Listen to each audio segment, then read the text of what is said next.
querida líder do Ministério da Mulher. É um prazer poder contribuir com você neste curso de liderança. Nesta aula, você terá a oportunidade de conhecer um pouco sobre a vida das mulheres que viveram na época do Antigo Testamento. Como você sabe, os Ministérios da Mulher envolvem mulheres de todo o mundo. Procedemos de diversos países e grupos linguísticos. Nossos costumes e culturas não são os mesmos, mas o amor de Cristo nos une em um alvo: propagar as boas novas de que Jesus ama e morreu pelas mulheres, homens e crianças individualmente. Alguma vez você já parou para pensar como era a vida das mulheres que viviam durante os tempos bíblicos? Era semelhante à nossa? Quais as semelhanças? Quais as diferenças? Uma das melhores formas de aprendizagem é por meio de histórias contadas. Assim, hoje eu quero convidá-la a sentar-se confortavelmente ao viajarmos ao passado e estudarmos a vida de uma menina, que iremos chamá-la de Késia. Késia nasceu no lar de uma família de lavradores que viviam a um dia de viagem de Jerusalém. Raquel, sua mãe, já havia dado à luz a 2 filhos.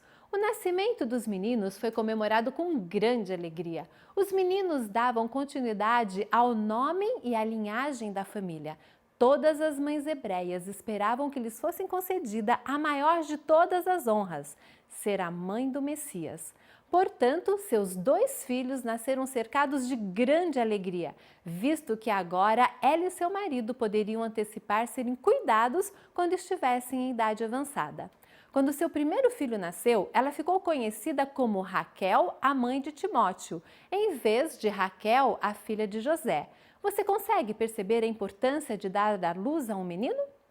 Mas, nesse dia em especial, as velhas e habilidosas parteiras, as amigas e vizinhas que sempre se apresentavam para ajudar nos partos, reuniram-se ao redor da mãe em trabalho de parto. Uma das poucas profissões permitidas às mulheres era a de parteira. Sempre que possível, os bebês nasciam em casa, perto da sujeira do chão, dos animais domésticos, das moscas e de outros insetos, e a água também era poluída. Não surpreende que a taxa de mortalidade infantil era altíssima. O eco dos gemidos de dor da mãe percorria a vila e, com um grito final, indicou a todos que o novo bebê havia chegado. As mulheres idosas reuniram-se ansiosas para ver se o bebê era outro menino. Quando finalmente o bebê emerge, o silêncio cai sobre as mulheres. Não foi o grande e ansiado menino que nasceu. Os meninos eram como uma bênção aos pais. Tratava-se de uma menina, apenas uma menina. Bem, pelo menos seria de ajuda na cozinha e nos campos. Pelo menos uma menina é melhor do que não ter filhos. Ser mãe era um dever importante a ser desempenhado por qualquer esposa. Agora, Raquel não era mais olhada de cima pelas outras mulheres da vila, porque ela teve 3 filhos, ainda que um deles fosse uma menina. Depois daquele parto, como Raquel ansiava por um banho purificador e quente. Não lhe fora permitido tomar banho durante a gravidez, pelo temor de que provocasse aborto. Agora o bebê foi lavado, esfregado com sal, água e óleo e enrolado em panos por 7 dias. Isso ajudaria seus membros a crescerem retos. Após 80 dias, Raquel ansiava por tomar parte novamente das observâncias religiosas. Desde sua gravidez, foi tida como cerimonialmente impura e, portanto, proibida de participar. No caso de nascimento de meninos, eram necessários apenas 40 dias, mas o assunto era diferente quando se tratava de meninas. Até mesmo os requisitos da oferta pelo pecado eram diferentes. 7 dias após o nascimento, os filhos eram circuncidados e receberiam seus nomes. Mas, no caso das meninas, deviam esperar 14 dias antes de receber oficialmente o nome. Raquel segurava sua filhinha junto de si, sabendo que a vida não seria fácil para essa pequena. Desde o momento em que nasceu, Késia foi tratada diferente de seus irmãos. Os meninos podiam ir às escolas dos profetas e aprender a ler os rolos e a escrever, mas Késia seria ensinada a como dançar e sua mãe iria instruí-la nos afazeres domésticos, incluindo a medicina fitoterápica. Talvez aprendesse a tocar algum instrumento como harpa, tamborim, alaúde ou adufe. Mas Késia seria ensinada a como dançar e sua mãe iria instruí-la nos afazeres domésticos, incluindo a medicina fitoterápica. Talvez aprendesse a tocar algum instrumento como harpa, tamborim, alaúde ou adufe. Késia também seria ensinada a ser uma boa esposa e mãe. Como parte de sua educação, Késia aprenderia as devoções religiosas, a história, herança e costumes do seu povo, a importância das leis dietéticas, a diferença entre carnes limpas e impuras, os rituais do sábado, a preparação dos alimentos da Páscoa, lidar com o tear, tecer, cozinhar, cuidar dos animais. Havia muito com o que mantê-la ocupada. Quando seus irmãos atingiam a idade de 12 anos, eram considerados como homens e esperava-se que seguissem os passos de seu pai. Mas uma vez que Késia atingisse essa idade, a idade da menstruação, eram feitos preparativos para o seu casamento. Até o casamento, ela deveria permanecer virgem. Késia também compreendia os seguintes tabus: não se case com um parente e não se case com alguém de seu próprio clã. Antes da oficialização do casamento, os amigos e familiares da noiva e do noivo se reuniam, discutiam o dote que a noiva receberia de seus pais. Esse dinheiro serviria como sua partilha na herança da família. A noiva sabia que não receberia nada dos bens de seu pai após a sua morte, salvo se não tivesse irmãos, que no caso seria divididos entre as filhas. O período de noivado de 12 meses é muito mais sério do que alguns noivados modernos. Todos na vila sabem que a moça está comprometida com o noivo. Os hebreus levavam tão a sério o período de preparação que o jovem era dispensado do serviço militar a fim de que pudesse se preparar para o casamento. O noivo de Késia deve prover um lar para ela. Caso as moças comprometidas fossem violentadas, não podiam casar-se com o estuprador. Ele recebia a pena de morte. As jovens solteiras podiam casar-se com o estuprador, mas este não podia pedir o divórcio. Uma vez feito o acerto de casamento, ele poderia ser anulado apenas pelo adultério. Imediatamente após o casamento, Késia começa a ser preparada para a cerimônia. Quando chega o dia do casamento, Késia é vestida belamente. Seu cabelo é trançado e ela se parece como uma rainha. As jovens amigas da noiva serão as suas damas de companhia e o noivo será acompanhado por seus amigos. Ele virá em procissão até a sua casa à noite.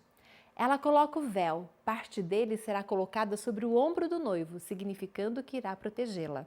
A procissão seguirá pelas ruas estreitas da vila, guiada por lâmpadas carregadas pelos amigos e pela família do noivo. Jeremias 16:9 nos diz que eles cantam enquanto caminham. O Cântico de Salomão fala da noiva se unindo na celebração e dançando para seu noivo. Ao Késia e seu noivo entrarem no pátio de seu novo lar, sentam-se sob uma cobertura. O mestre de cerimônia conduz a refeição. Essa festa de alegria e celebração dura vários dias e é partilhada com a família, amigos e vizinhos. Assim como em muitos países, hoje Késia enfrentará o costume de dar a prova de sua virgindade. Os convidados aguardam ao lado de fora da casa para a consumação do casamento. Esta é mostrada pelo sangue no lençol, passado pela multidão para comprovar a castidade dela. Todas esperam fora de casa em grande suspense pela prova que lhes será dada, porque sem ela, Késia poderia enfrentar a morte por apedrejamento. Enquanto Késia visita seu novo marido, tenta seu melhor para agradá-lo. Que desgraça seria caso seu noivo descobrisse algo indecente nela ou se ela tivesse cometido adultério ou outra má conduta sexual, ou mesmo deixado queimar o seu jantar. Qualquer das situações acima poderia ser oportunidade para o pedido de divórcio. Naturalmente, o noivo necessitava apenas dizer que queria divorciar-se dela e Késia seria enviada da casa do marido para, em desgraça, encontrar-se com seus pais. Ela deve evitar isso a todo custo. Késia conhece as várias leis judaicas referentes ao casamento e fará o seu melhor para evitar cometer qualquer erro que seja. Nos dias do Antigo Testamento era aceitável ter mais do que uma esposa e o direito de seus filhos, protegido pela lei judaica, era garantido. Deuteronômio diz isso. E se houvesse mais de uma esposa, todas podiam ser herdadas pelo herdeiro como parte dos bens do marido. Idolatria e adultério são palavras diferentes, mas com o mesmo significado básico: tomar o amor que pertence a um e dá-lo a outro. Portanto, Késia entendia que o adultério era ofensa grave. Ela também sabia que poderia enfrentar a pena de morte se fosse infiel a seu marido. E caso seu marido lhe fosse infiel, também sofreria a mesma pena. Agora que estava casada, Késia sabia que, de acordo com as normas de hospitalidade do Oriente Médio, todos eram bem-vindos à sua casa. Seu primeiro dever era trazer um cântaro com água, toalha e bacia, a fim de que pudesse lavar os pés dos hóspedes. Então, servia os alimentos e as bebidas aos homens convidados, para somente então voltar à cozinha e fazer a sua refeição. Diariamente ela vai ao poço buscar água e esta é a sua oportunidade de conversar um pouco com as outras mulheres da vila. Ao voltar para casa, prepara as refeições do dia. Algumas vezes confecciona roupas ou ajuda nos campos. E sempre que sai com o seu marido, caminha ao lado do burro no qual ele está montado. Nada parecido com um cartão natalino mostrando Maria montada no burro e José caminhando ao seu lado. O lar de Késia está localizado na vila. Ele é pequeno, possui apenas um cômodo e o chão é de terra batida. A mobília é simples. Todos os dias ela alimenta os animais da casa, as cabras, galinhas e o jumento. A fogueira é feita no centro da casa e deve ser sempre alimentada nas noites frias para manter a casa aquecida. Késia e seu marido pegam suas esteiras e colocam-nas no chão, ao lado da fogueira, para manterem-se aquecidos e dormirem bem. As casas da cidade são muito maiores do que as casas da vila. São construídas ao redor de um pátio central. Os telhados planos são usados para secar as roupas ou alimento e para dormir nas noites quentes de verão. Os vizinhos passam de uma casa a outra pelos telhados. Algumas vezes, um pequeno aposento é construído sobre o telhado, assim como no caso da viúva e do profeta nos tempos do Antigo Testamento. Visto que as paredes são feitas de tijolos e rebocadas, é fácil fazer acréscimos. As candeias de barro de Késia iluminam-lhe o lar à noite e provêm luz suficiente para ela ver os grandes potes de barro onde estão armazenados a água e os grãos. Ela também possui vários cântaros, tigelas, cestas, uma mesa e esteira de junco para tornar o seu lar confortável.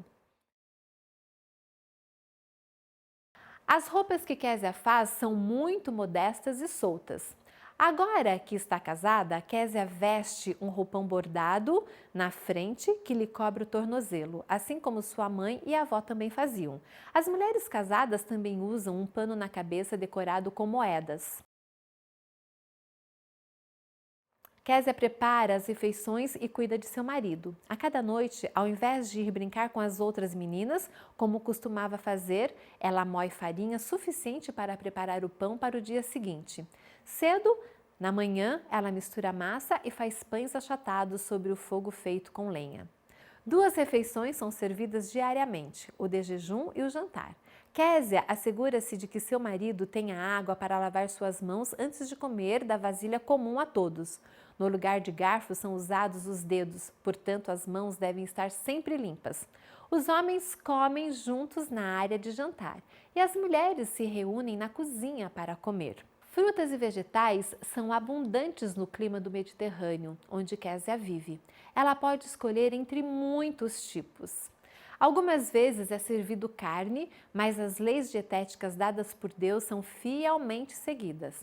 Késia nunca pensaria em servir carne de porco ou frutos do mar para sua família ou para algum convidado.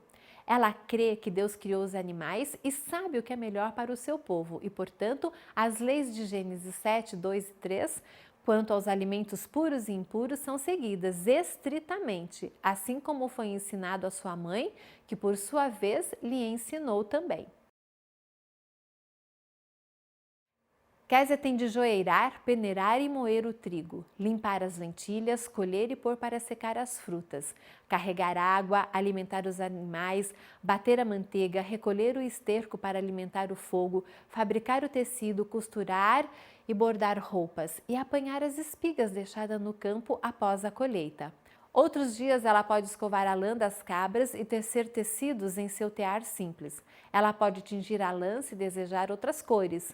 Do contrário, ela permanece nas cores preta, marrom ou natural. Quando a Késia vai até o poço da vila a cada manhã, coloca um anel de tecido no topo da cabeça e então equilibra o pote de água com sua mão e carrega-o na cabeça ou algumas vezes nos ombros, caso sejam muito pesados. Késia gosta especialmente do sexto dia da semana, quando leva mais água para casa e coloca seu pote com guisado para cozinhar lentamente, preparando assim a comida para o sábado. Com uma vida tão atarefada, o sétimo dia vem como oásis no deserto, um tempo agradável de descanso dos afazeres da semana. Embora seu marido seja o líder espiritual e sacerdote da família, agora ela é esposa e aprendeu a proferir a bênção especial sobre o alimento na hora do pôr do sol. Késia não vai ao templo com o seu marido com muita frequência, portanto, aprecia muito tomar parte nas cerimônias sabáticas do lar. Jovem e atarefada como ela é, Késia está muito feliz com a sua nova vida. Agora, tudo o que ela necessita para tornar sua vida completa é cumprir seu papel de esposa fiel e tornar-se vide frutífera, da qual sua mãe sempre lhe falou. Embora saiba que seu marido anseie por um filho, estará satisfeita com uma menina para amar e ensinar.